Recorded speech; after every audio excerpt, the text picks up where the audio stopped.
শনিবার শেষ প্রচারের দিনে এলাকার মহিলাদের ক্ষোভের মুখে পড়লেন তিনবারের সাংসদ তথা বীরভূমের তৃণমূল প্রার্থী শতাব্দী রায়। এর আগেও তিনি প্রচারে বেরিয়ে এভাবেই বিক্ষোভের মুখে পড়েছিলেন শতাব্দী রায়। আর এমনটা হওয়ায় কখনো তিনি তার মেজাজও হারিয়েছেন। আর এদিন মোহাম্মদবাজার ব্লক এলাকার মাদগামনগর গ্রামে দারুণ বিক্ষোভের মুখে পড়তে হলো অভিনেত্রী প্রার্থী শতাব্দী রায়কে। যে বিক্ষোভ তারা দেখাচ্ছিলেন তাতে গ্রামের অনুন্নয়নের দিকগুলি তুলে ধরছিলেন, যার মধ্যে রয়েছে পানীয় জলের সমস্যা, খারাপ রাস্তা, এলাকার উন্নয়ন না হওয়া প্রভৃতি। আর এদিন ওই এলাকার মহিলারা বিক্ষোভ প্রদর্শন করেন। তাদের দাবি শতাব্দী রায় তাদের কথা শুনতেই যেন পাচ্ছেন না। অন্যদিকে এর আগে গত 15ই এপ্রিলও এমন বিক্ষোভের মুখে পড়তে হয়েছিল বীরভূমের তিনবারের সাংসদ শতাব্দী রায়কে। সে সময়ে বীরভূমের সাঁইথিয়ায় আটকানো হয়েছিল তার গাড়ি। সেদিন আবাস প্রকল্পের দুর্নীতির অভিযোগ করেছিলেন কয়েকজন। তবে তাকে বারবার বিক্ষোভের মুখে পড়তে হলেও শতাব্দী রায়ের দাবি কেউ বিক্ষোভ দেখাননি। তাকে তাদের বাড়ির মেয়ে ভেবে কিংবা দিদি মনে করে নিজেদের অসুবিধের কথা জানাচ্ছেন। আর সোজা সাপটা কথায় যেটা বলতে হয় সেটা হলো তাদের আবদার। অন্যদিকে গ্রামবাসীদের একটা বড় অংশের অভিযোগ, সমস্যার কথা জানালে তিনি অন্যরকম কথা বলেন। এর আগে বাতাসপুর গ্রাম পেরোনোর সময় গ্রামের কয়েকজন বাসিন্দা তার গাড়ি থামিয়েছিলেন আর সাংসদের কাছে পানীয় জল ও রাস্তাঘাট ঠিক করার দাবি জানিয়েছিলেন, কিন্তু তিনি গাড়িতে বসে থাকলেও তাদের সেই সব সমস্যার কথা মন দিয়ে শোনেননি বলে অভিযোগ।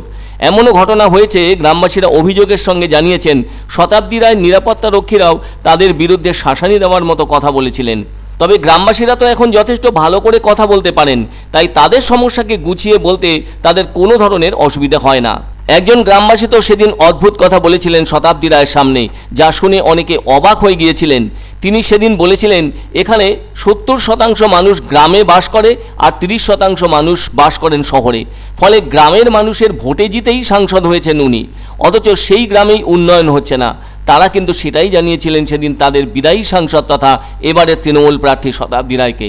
অনেকে আবার এমনও বলেছিলেন তিনবারের সাংসদ তিনি, তাহলে তো 15টা বছর, কেন এই 15টা বছরেও তাদের সমস্যাগুলো মেটানো হলো না? অবশ্য এর কোনো উত্তর দিতে চাননি সেদিন শতাব্দী রায়। এই বীরভূম লোকসভা কেন্দ্রটি 1951 সালে প্রতিষ্ঠিত।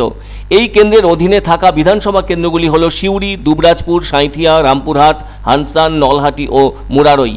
এদিকে এই আসনটি 1962 সাল থেকে 2004 সাল পর্যন্ত তপশিলি জাতির জন্য সংরক্ষিত ছিল আর 2009 সাল থেকে আসনটিকে মুক্ত আসন বলে ঘোষণা করা হয়।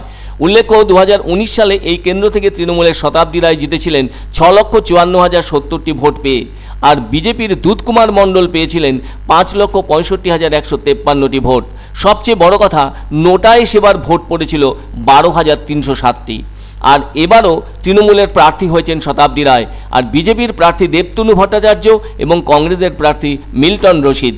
এবারে এই কেন্দ্র থেকে শতাব্দী রায় জয়ী হলে তিনি হবেন চতুর্থবারের সাংসদ। আর বিজেপি চাইবে আসনটি নিজেদের দখলে রাখতে।